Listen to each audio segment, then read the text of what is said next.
Shalom, Bapak Ibu Saudara yang dikasihi oleh Tuhan Yesus Kristus. Mari kita berdoa sebelum kita merenungkan firman Tuhan di hari Minggu ini.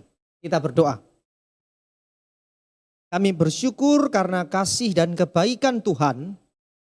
Karena sampai hari ini Tuhan masih memberikan kami waktu. Baik kami yang ada di rumah-rumah, yang boleh bersama-sama beribadah secara virtual. Tuhan yang menolong setiap kami dan Tuhan yang melawat setiap kami. Karena kuasa Tuhan tidak dibatasi oleh ruangan, waktu, dan tempat. Sebabnya kami bersyukur di hari Minggu ini, di minggu-minggu Prapaskah ini, kami menghayati sengsara Kristus, sengsaramu, di mana kami boleh mengalami keserupaan dengan Tuhan melalui kematian dan kebangkitanmu. Terima kasih Tuhan, Roh Kudus berkarya dan beracara dalam pemberitaan firman Tuhan yang adalah kebenaran yang memerdekakan hidup kami. Dalam nama Tuhan Yesus kami berdoa dan mengucap syukur. Amin. Ya, Bapak Ibu sudah dikasihi Tuhan, kita akan merenungkan satu bagian firman Tuhan mengenai teologi salib. Yang secara khusus kita akan mengkaji dan menghayati mengenai perkataan salib itu. Dan memang kalau kita melihat dalam tahun gerejawi saat ini, secara khusus dalam lingkup atau siklus tahun gerejawi, dalam bagian ini atau di hari-hari atau di minggu-minggu ini adalah minggu-minggu Prapaskah. Artinya minggu-minggu sengsara Kristus yang nanti berpuncak pada Jumat yang Akbar atau Jumat Agung. Dan juga pada Paskah atau kebangkitan Kristus. Penghayatan terhadap peristiwa agung tersebut dapat dirasakan dan dipelajari melalui yang tema kita hari ini mengenai teologi salib, yakni perkataan salib dalam kitab Injil. Jadi kita akan melihat secara topikal ya, tema-tema utama di dalam perkataan salib melalui kitab-kitab Injil. Nah, bagian yang pertama, Bapak Ibu dan jemaat yang dikasihi Tuhan, teologi salib yang ayat 34 demikian bunyinya, ya Bapa, ampunilah mereka sebab mereka tidak tahu apa yang mereka perbuat. Di teologi salib yang pertama ini, kita melihat bahwa perkataan Tuhan Yesus ini disebut juga dengan perkataan pengampunan. Hal ini menjelaskan kasih Yesus yang besar terhadap orang lain yang notabene menghujat dan memusuhinya. Dan kalau kita mau merenungkan bagian ini Bapak Ibu Saudara, di teks tadi, ya Bapa, ampunilah mereka sebab mereka tidak tahu apa yang mereka perbuat. Kalau melihat konteks, di situ dikatakan bahwa prajurit kala itu membuang undi atas jubahnya. Ini bukan sebuah kebetulan. Mengapa memakai kata jubah? Jubahnya, jubah kulit binatang yang berasal dari kulit binatang. Ini mengingatkan kita pada jubah kulit binatang dalam Kejadian 3 ayat 21. Dan kita menemukan satu makna teologis penting dalam jubah kulit binatang. Jadi kenapa Adam dan Hawa dikenakan oleh Tuhan pakaian jubah kulit binatang. Ini memiliki makna antisipasi. Bahwa harus ada darah yang dicurahkan untuk menutupi dosa. Yang berikutnya agar antisipasi agar kejatuhan manusia tidak begitu dalam. Sehingga manusia turun kasta menjadi seperti binatang. Itulah makna teologis mengenai pakaian kulit binatang. Inilah antisipasi yang didasarkan kasih Allah supaya manusia memperoleh penghiburan atas dosanya. Inilah bentuk kasih Allah, bentuk kasih yang besar itu kepada manusia sehingga manusia itu walaupun dalam keberdosaannya tidak melampaui terlalu dalam jatuhnya. Itulah kenapa kita melihat mereka membuang undi atas jubahku. Dan yang kedua, Bicara pengampunan dalam teologi salib yang pertama ini. Ya Bapa, ampunilah mereka karena mereka tidak tahu apa yang mereka perbuat. Ini bicara soal pengamalan doa Bapa kami tentang pengampunan. Begitu besar kasihnya yang mengampuni kita. Sehingga dosa kita yang kemarin, yang sekarang, yang akan datang selesai. Sehingga kita bisa menikmati kehidupan dalam proses keselamatan. Maka disebut kita atau Bapak, Ibu, dan saya adalah orang yang telah diselamatkan, sedang diselamatkan, dan akan diselamatkan. Itu 3 dimensi keselamatan. Telah artinya saya sudah menerima Kristus. Kristus telah mati untuk saya. Melalui teologi salib yang pertama ini. Tetapi juga saya sedang diselamatkan, artinya ini sebuah proses yang berjalan terus menuju rupa Allah. Tetapi juga kita akan diselamatkan. Mengapa? Karena kita akan menerima itu sepenuhnya ketika dia datang kembali. Di Advent yang kedua, yaitu kedatangannya kembali. Tulisan Paulus dalam Efesus pasal 1 ayat 13-14. Menarik sekali Bapak Ibu. Maka pelajaran penting yang boleh kita dapatkan dari teologi salib yang pertama adalah kasih yang mendoakan musuh. Kita punya musuh enggak? Nah, gitu ya. Mungkin kita baik tapi banyak orang yang enggak senang dengan kita gitu. Namanya manusia ya toh, Bapak Ibu. Adakah kita mendoakan mereka?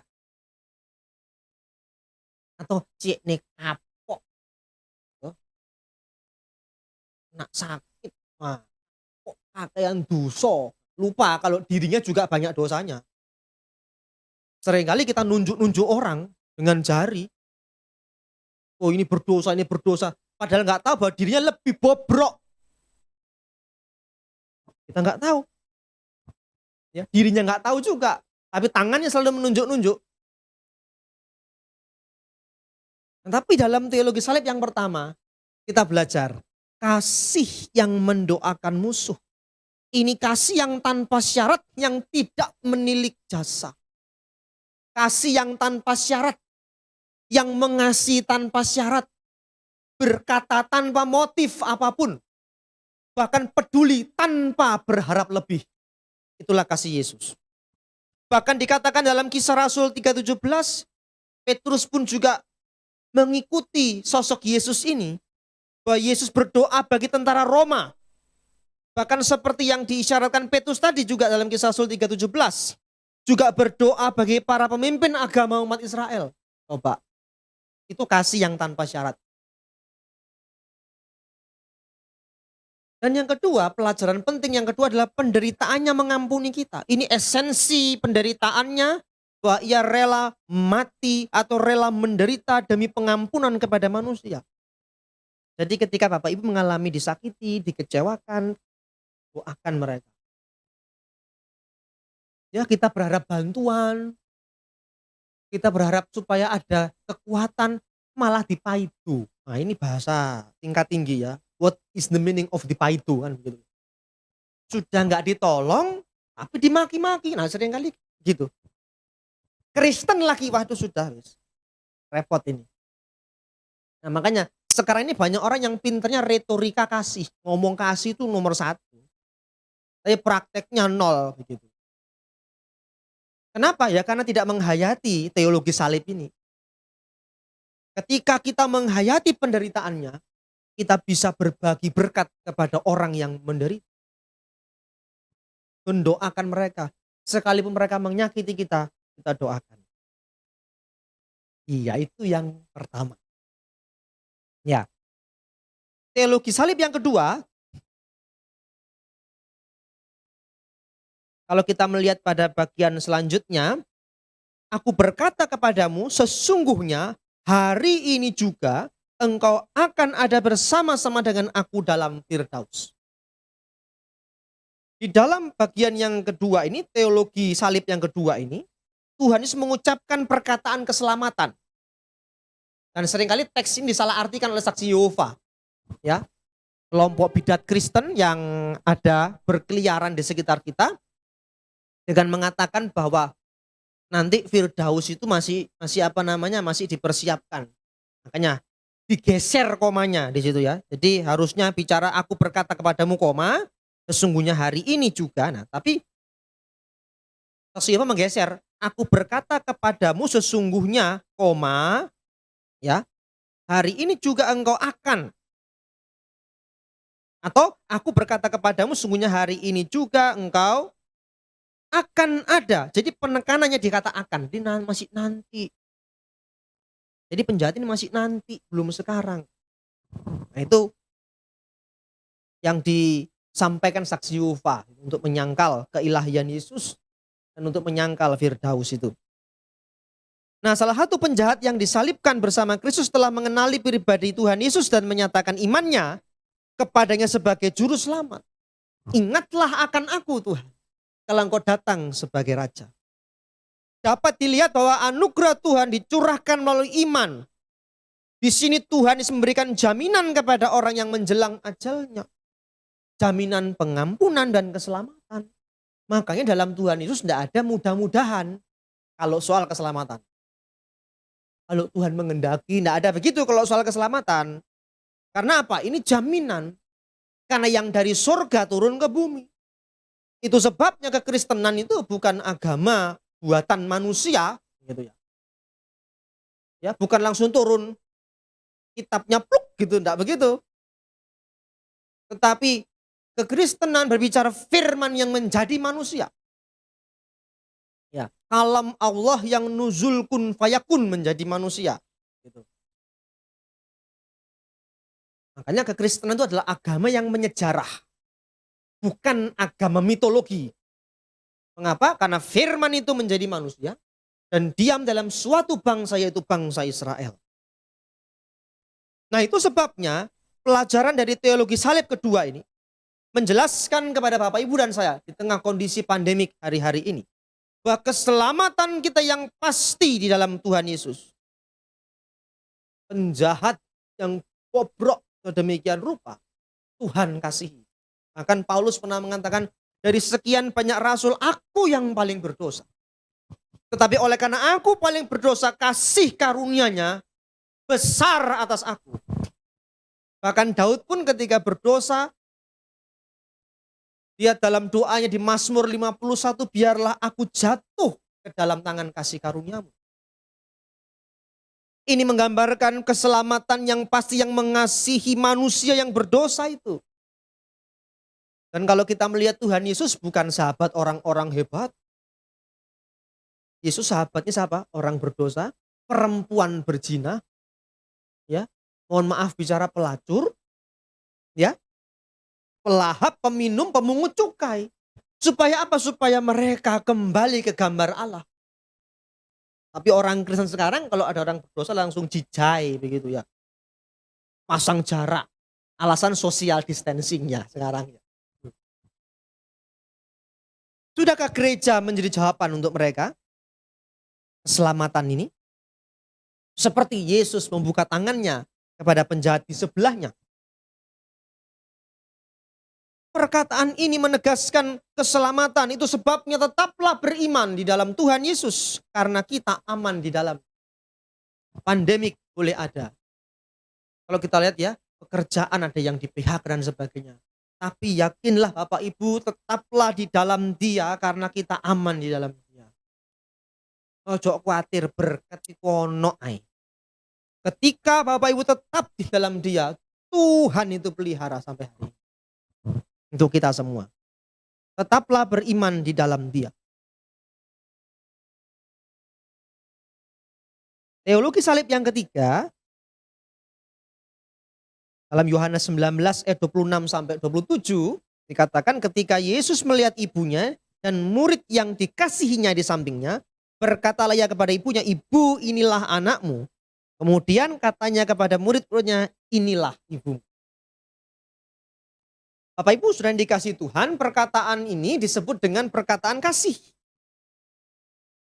Hal ini sekaligus menjelaskan bahwa Rasul Yohanes merawat Bunda Maria. Dalam dokumen sejarah gereja, dijelaskan bahwa Rasul Yohanes lah yang merawat Bunda Maria selama 8 tahun.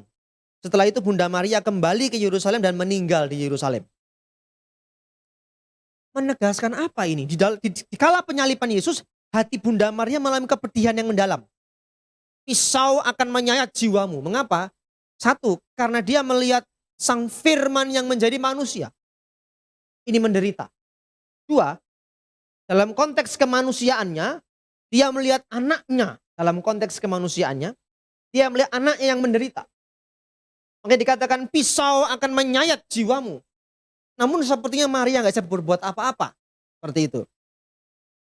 Tapi hal ini menegaskan apa? Kalau di dalam ikon gereja, gereja timur secara khusus, digambarkan Maria itu ada di atas salib. Ini menegaskan mengenai apa? Proto-evangelion, Injil mula-mula. Bahwa keturunan perempuan akan meremukkan kepala ular. Ini maknanya menarik sekali. Saya nggak bisa jelaskan secara detail lah Ibu ya. Kalau nanti jadi pendalaman Alkitab. Bukan lagi ibadah minggu. Tapi kepentingannya atau maknanya apa? Pelajarannya apa? Bahwa gereja atau orang percaya lahir karena kasihnya. Di sini Rasul Yohanes hendak memberikan makna simbolis kelahiran gereja Kristus. Ya, orang percaya lahir karena kasihnya. Gereja bisa berdiri itu karena kasihnya. Karena gereja didirikan oleh Kristus di atas dasar para rasul. Ya, melalui ya, sang perawan Maria ini, begitu. Jadi ini ada hubungan antara Bunda Maria, Yesus Kristus dan para rasul. Nah, hal ini bukan hendak menjelaskan teologi sebuah agama atau sebuah teologi dari aliran lain, bukan seperti itu. Cuman ini kita melihat dari sudut pandang gereja mula-mula.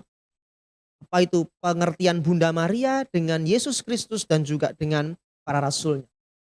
Ada hubungan, ada benang merahnya. Dan pelajarannya apa? Gereja lahir karena kasihnya. Bapak, Ibu, dan saya ini lahir karena kasih. Karena kasihnya padaku, Yesus turun ke dunia. Karena kasihnya, sehingga gereja atau orang percaya itu ada. Jadi ketika mengalami banyak persoalan, tantangan, yakin dan percaya Bapak Ibu, karena dulu lahir karena kasihnya. Demikian kasihnya itu tidak berubah sampai hari ini kepada Bapak Ibu dan saya.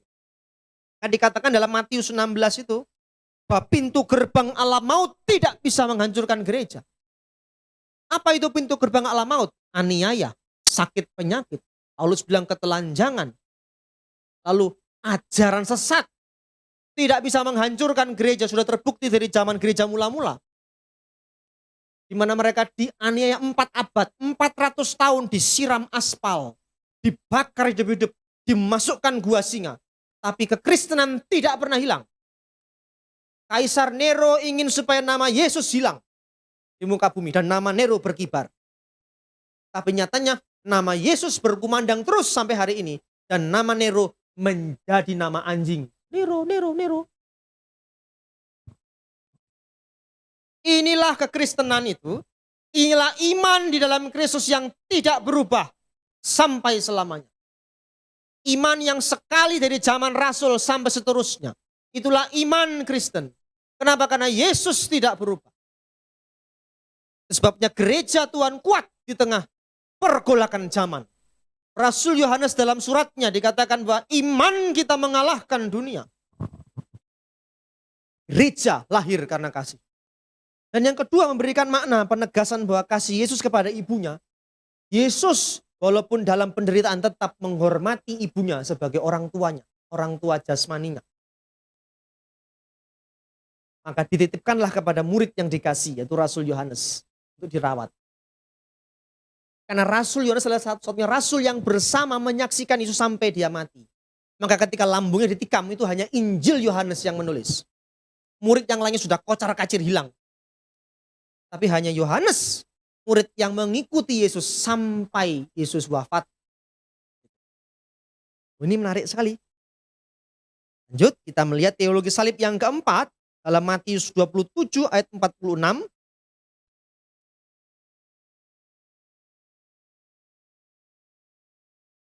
Kita melihat dalam Injil Matius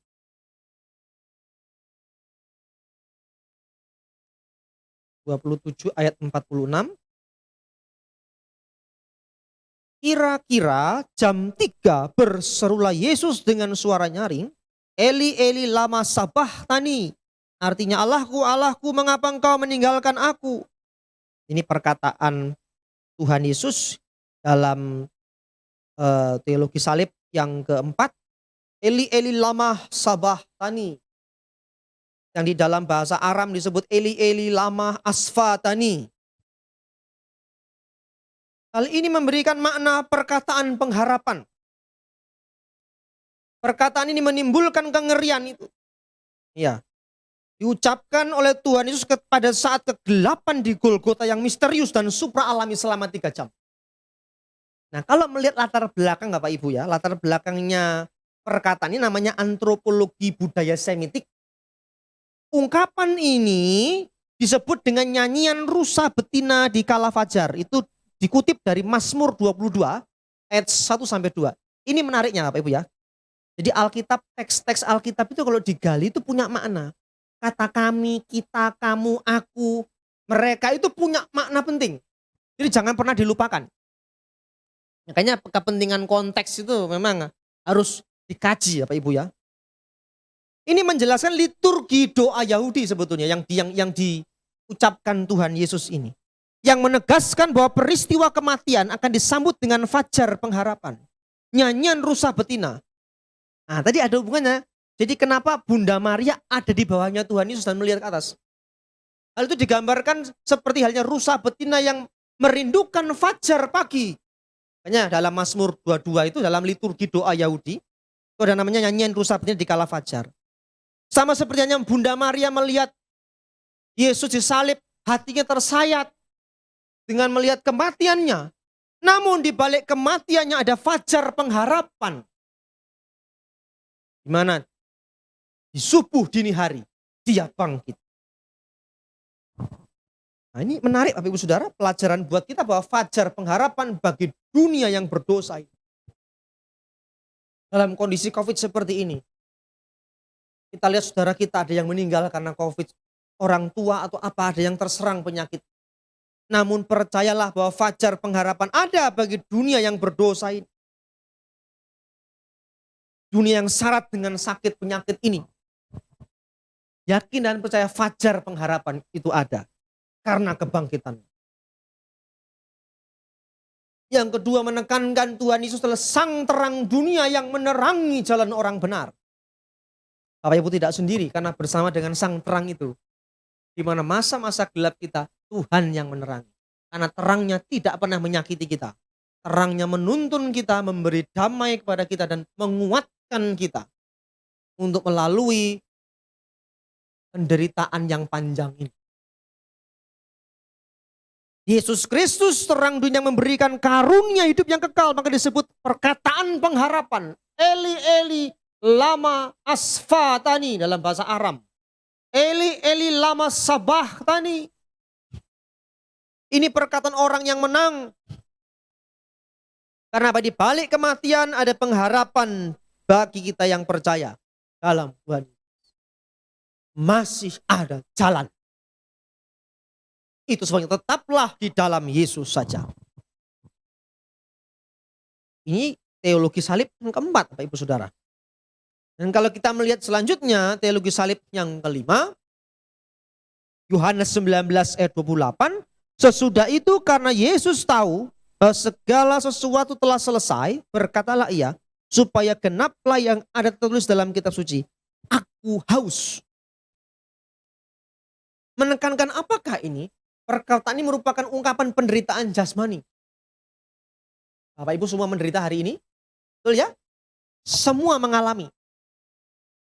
Baik di dunia pelayanan, dunia bisnis, dunia usaha, keluarga, semua mengalami. Bahkan dalam kondisi pandemi ini angka perceraian tinggi. Ya.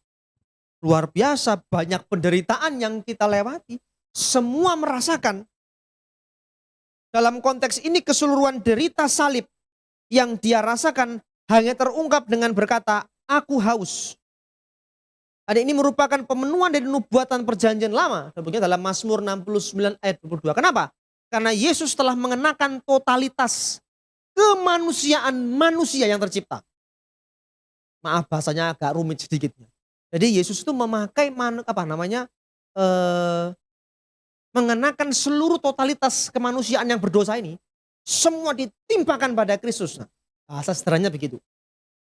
Jadi oleh karena keberdosaan kita telah ditanggung olehnya, dan ketika tubuh kebangkitan Kristus bangkit, ya, melawan atau mengalahkan maut, nah seperti itu nanti kita.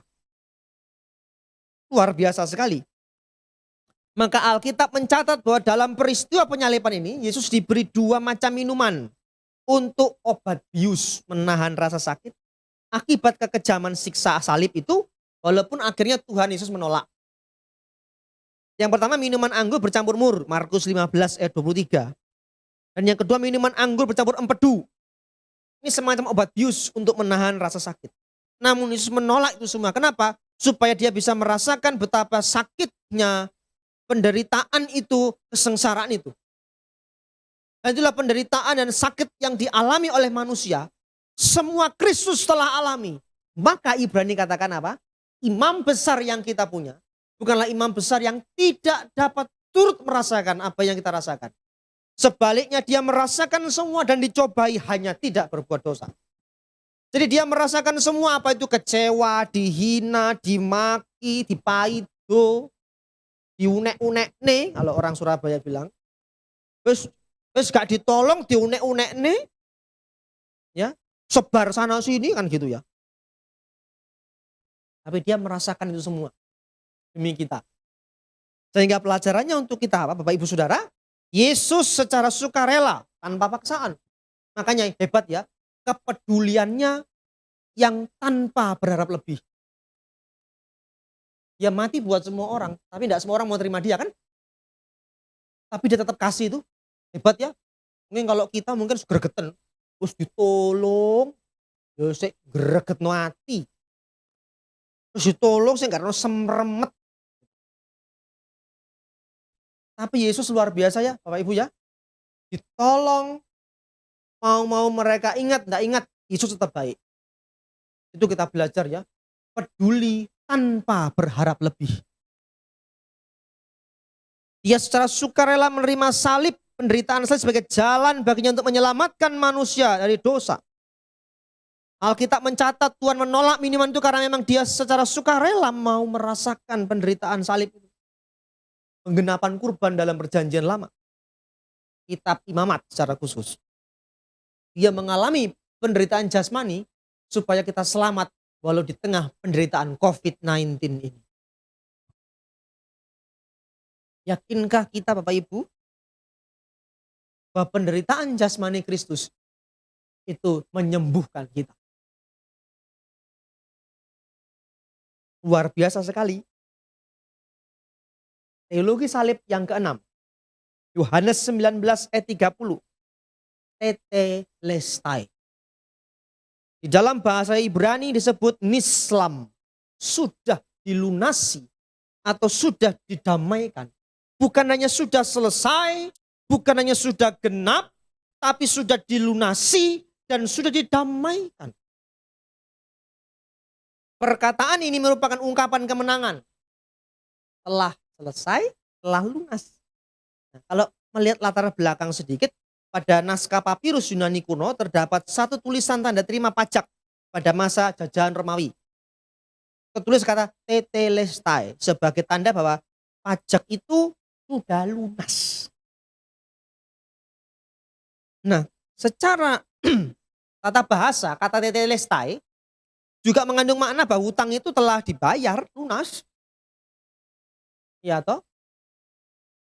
Dibayar dengan nyawa. Kata hutang ini bukan berarti Allah punya apa? Kita punya utang kepada Allah atau Allah punya utang, enggak begitu. Kata hutang ini menunjukkan bahwa pembayaran itu lunas, itu maksudnya. Ya toh? Allah utang apa? Kepada iblis. Gara-gara iblis manusia hancur. Ya toh? Dengan manusia, emang manusia bisa balas utang dari utangnya Tuhan? Nggak bisa kita balas. Gitu. Hanya lagunya dengan apa ku dapat membalas kasihmu, nggak bisa membalas. Maka kata hutang ini menunjukkan bahwa pembayaran itu lunas. Bahwa apa yang tidak bisa dilakukan manusia, Tuhan yang berkarya. Ini kekuatan iman Kristen yang tidak dimiliki oleh kepercayaan manapun. Kenapa? Firman yang dari surga menjadi manusia. Makanya Kristen bukan agama mitologi, tapi agama yang menyejarah. Karena firman itu telah menjadi manusia. Maka ada fotonya kan? Orang Kristen bertanya, kenapa ada foto Tuhan Yesus? Nah, itu kan sketsanya aja Pak, gambarannya aja. Leonardo da Vinci gambar seperti itu. Tapi itu memberi makna teologis. Kenapa Yesus ada fotonya? Padahal kan dikatakan bahwa jangan membuat bagimu patung atau gambar apa-apa. Kenapa? Allah nggak boleh digambar dalam hukum Taurat itu. Tapi kenapa Yesus itu? Yohanes 1:18. Allah yang tidak kelihatan itu menyatakan dirinya melalui sang firman yang menyatakannya. Jadi kenapa ada fotonya Tuhan Yesus di rumah-rumah orang Kristen, Pak? Jawabannya, karena firman telah menjadi manusia. Bukan bayangan, bukan semu, bukan dongeng. Itulah kenapa perkataan salib ini atau teologi salib ini menjadi sejarah umat percaya. Sejarah yang kuat di tengah pergolakan zaman ini. Tetelestai, tonggak sejarah dalam kehidupan manusia bahwa penebusan itu nyata dan telah selesai satu kali untuk selamanya. Tapi dampaknya seterusnya akan sampai kedatangannya kembali. Maka pelajarannya apa Bapak Ibu? Kata sudah selesai itu menunjukkan bahwa ini sebuah babak baru. Hubungan indah dengan Allah melalui Tuhan Yesus. Makanya kita bisa berdoa setiap hari. Jadi sudahkah kita berdoa? Doa itu nggak usah disuruh-suruh Pak Gembala ya. Doa pagi, mas berdoa. Nggak usah begitu. Kalau Anda menghayati kasihnya, Anda pasti berdoa. Kalau Anda menerima rahmat ilahi, Anda pasti baca firman. Suruh-suruh ayo doa, doa. Nek doa kok Gusti Yesus marah. Ora. Tuhan tidak pernah marah, Anda tidak berdoa. Tuhan tidak pernah marah, Anda nggak baca Alkitab. Tapi kalau Anda menghayati Dia, Anda pasti rindu membaca surat cintanya setiap hari. Anda pasti rindu membangun hubungan itu terus. Ya dengan Allah melalui Yesus kan. Kan tadi sudah didamaikan.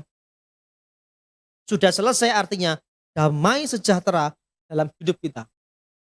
Ini berlawanan dengan Imperium Roma. Karena Roma punya politik Pax Romana. Damai dari Roma. Tapi ketika berita Natal, damai sejahtera Allah. Ya kan? Damai sejahtera itu di bumi, di antara manusia yang berkenan kepadanya. Artinya apa? Damai itu bukan dari Roma, tapi damai dari raja di atas segala raja. Itu maksudnya. Kita punya damai di tengah kondisi seperti ini. Semua orang pada bingung. Ya. Takut karena COVID. Oh, harus begini, begitu. Ya. Kita baca-baca berita dan sebagainya. Saya tadi pagi juga lihat-lihat semacam berita di YouTube, penelitian bagaimana orang yang terkena COVID itu ininya. Jadi kalau kita ikut kan stres lama-lamanya Bapak Ibu ya. Jadi kalau intinya sudah ada yang kena, nggak usah bingung, rileks saja, lakukan pengobatan. Sudah, isolasi mandiri selesai atau dimanapun mungkin yang penting tenang, nggak usah bingung. Gitu ya. Karena kita punya damai. Kalaupun mungkin ya saya ini Pak, ada teman-teman yang berangkat mungkin yang sudah pulang dulu. Kalau dia di dalam Kristus, udah aman Bapak Ibu, dalam tangan Tuhan. Malah enak toh berangkat dulu ora mikir utang kan gitu. Ora mikir kono mikir kene kan itu. Berangkat jauh ketemu Tuhan Yesus bersama malaikat di surga nyanyikan kidung pujian. Enak tau wisan? Mangane di sini mikir ya sing liyane, kurang bayar iki, wis mumet gak karu-karuan ya. Darah tinggi mundak, tekanan gula darah naik. Lalu apalagi asam urat macam-macam. Damai, sejahtera dalam hidup kita. Yang ketiga sudah selesai artinya memuliakan Allah dengan kehidupan kita. Apapun yang kita bisa lakukan, ya, melayani kan tidak harus kayak seperti saya begini, khotbah. Tapi dimanapun Bapak Ibu ditempatkan di pekerjaan, di masyarakat, muliakan Tuhan dengan tubuh kita, dengan hidup kita. Kenapa? Sudah selesai, merdeka dalam Tuhan. Itu teologi salib yang keenam. Yang ketujuh, yang terakhir, Lukas 23 ayat 46, "Ya Bapa, ke dalam tangan-Mu kuserahkan nyawaku." Perkataan ini merupakan ungkapan penyerahan. Kalau melihat lagi Bapak Ibu latar belakangnya, ini juga liturgi doa Yahudi sebetulnya yang diucapkan Tuhan Yesus mengutip syair Mazmur 31 ayat 1 sampai 6 ya. Dalam bahasa Ibrani disebut ani afkit, aku mendepositokan rohku ke tanganmu. Itu dalam bahasa Ibraninya. Ini doa sebetulnya ini doa malam dan doa pagi dalam Sidur Adon Olam. Jadi orang Yahudi itu punya doa pagi dan doa malam. Ya, jadi itu namanya sidur. Nah, dalam sidur itu Bapak Ibu kita melihat bahwa sebetulnya ini kutipan syair yang sebenarnya merupakan hal yang luar biasa. Dan doa malam, aku mendepositokan rohku. Disambut dengan doa pagi, terima kasih Tuhan, aku hidup kembali. Mode ani. Jadi ketika malam Bapak Ibu berdoa mendepositokan roh kepada Tuhan. Kenapa kita mendepositokan roh kepada Tuhan? Karena apa? Karena di dalam tangan Tuhan nyawa kita aman. Sehingga besok pagi ketika bangun, aku menerima hidup kembali. Terima kasih Tuhan, saya masih bisa bangun pagi. Nanti kalau misalnya kita sudah dipanggil Tuhan, kalau kita bangun, kita menerima kehidupan kekal. Terima kasih Tuhan, aku bangun di alam keabadian bersama para orang kudus dan bersama dengan Engkau selamanya. Itu maksudnya teks ini. Makanya serahkanlah hidup kita pada Dia, pada Tuhan yang mempunyai hidup. Maka pelajarannya apa? Baik hidup maupun mati, kita aman di dalam tangan Tuhan Yesus. Kehidupan kita ada dalam tangan kasih-Nya. Itu sebabnya, tenanglah pengawalmu perkasa. Kehidupan kekal menjadi milik kita dan bagian kita. Itu sebabnya Bapak Ibu Saudara dikasih Tuhan, baik hidup maupun mati, aman dalam tangan Tuhan. Serahkan hidup kita di tengah ketidakpastian ini. Serahkan pada Dia. Karena apa? Kita punya istilahnya punya bunker yang hebat ya. Itu Allah di sorga. Dalam tangannya nyawa kita aman. Itu sebabnya Bapak Ibu Saudara dikasih Tuhan. Dalam gereja rasuli atau gereja apostolik, teologi salib berbicara tentang hal yang ilahi. Keilahian Yesus, tapi juga hal manusiawi. Di mana Allah itu mengerti siapa kita. Merasakan penderitaan manusia. Dia juga bicara keselamatan. Dia juga bicara penebusan. Dia berbicara penyangkalan diri. Dia bicara penderitaan. Dia bicara kasih Allah, kemurahan dan keadilan Allah. Lengkap. Yang merupakan karya sempurna Allah. Demi siapa? Demi dunia yang sakit ini. Demi dunia yang berdosa ini. Bahkan lebih luas lagi karena kasih Allah yang begitu besar bagi dunia ini. Sabar Tuhan itu ya. Kasihnya luar biasa Tuhan kita itu. Nah, maka dalam sejarah gereja kita belajar perenungan kita hari ini. Salib itu kebanggaan bagi orang Kristen purba. Maka tanda salib dalam liturgi gereja itu penting. Jadi bukan sekedar tanda salib. Tapi punya makna. Kalau di gereja Timur, Ortodoks, Koptik itu begini tangannya. Jadi Tritunggal itu bukan hanya kupikirkan dalam pikiran, tapi kusimpan dalam hati dan kulakukan dalam hidup setiap hari. Ajaran yang lurus, ibadah yang lurus, praktek hidup yang lurus. Ya. Kalau gereja Yunani seperti ini. Nah, itu punya simbol karena apa? Salib itu bukan sekedar simbol di gereja yang besar begini. Ini kan namanya ikon gereja. Bukan menghormati salibnya, tapi ini tanda kemenangan. Meskipun dulunya tanda penghinaan, tapi ini tanda kemenangan, tanda kemuliaan. Salib adalah mezbah persembahan yang mana anak domba Paskah itu dipersembahkan dan mempersembahkan dirinya untuk kita. Gereja purba mengekspresikan penghormatan mereka terhadap karya keselamatan Yesus di atas salib dengan tanda salib. Jadi kenapa di gereja ada tanda salib? Ini simbol kudus gereja, saudara. Yang nggak boleh diganti-ganti.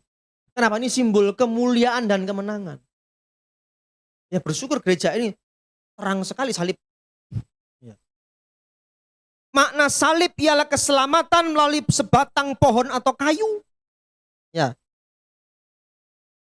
dan orang yang biasanya kalau belajar okultisme itu ya, kan ada mata kuliah okultisme inner healing.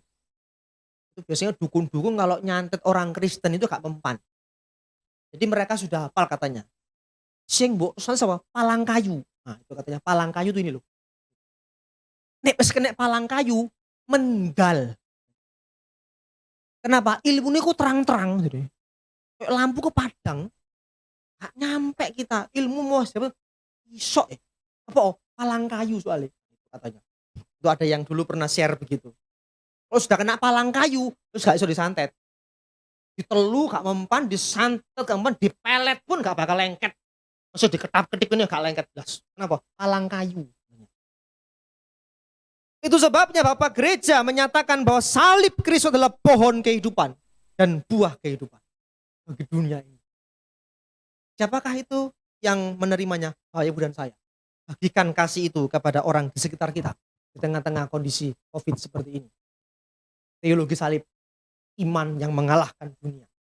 Maka biarlah Kristus Yesus itu selalu menjadi fokus dalam kehidupan kita. Karena Kristus Yesus itu mencintaimu tanpa syarat, mengasihimu tanpa batas, dan memberkatimu tanpa sebab. Sampai di sini ya Bapak Ibu. Nanti kapan-kapan ketemu lagi di gelombang yang lain bersama Randy FM. Tuhan Yesus memberkati. Selamat hari Minggu dan selamat menikmati minggu-minggu Prapaskah untuk kita menghayati teologi salib. Amin. Kita berdoa. Tuhan, kami bersyukur perenungan kami mengenai teologi salib ini menghantar kami untuk menghayati kebaikan Tuhan yang menyelamatkan kami, yang memulihkan kami, dan yang memperbaharui kami. Membawa kami semakin serupa dengan gambar-Mu. Sehingga setiap hari melalui masa-masa Prapaskah ini kami menghayati kematian dan kebangkitan-Mu. Itulah yang kami kejar di dalam kehidupan kami. Walaupun kondisi sulit saat ini. Walaupun masa-masa sukar kami lewati. Tetapi Tuhan bersama kami. Berkati setiap kami para jemaat-Mu. Di rumah tangga kami masing-masing. Dalam pekerjaan, studi, masa depan, keluarga, anak cucu menantu. Dalam tangan Tuhan yang ajaib. Menolong setiap kami semua. Melewati kondisi yang sulit saat ini. Berkati Bapak Pendeta Henok selaku gembala sidang di tempat ini bersama dengan seluruh tua-tua jemaat dan sidang jemaat bahkan seluruh full time para pengerja. Tuhan terus memberkati memakai gereja ini menjadi berkat menyuarakan Injil Yesus Kristus yang memerdekakan banyak orang. Teologi salib yang terus berkumandang melalui mimbar di tempat ini. Terima kasih Bapa, di dalam nama Bapa, Anak dan Roh Kudus. Allah yang Esa. Kami berdoa. Amin.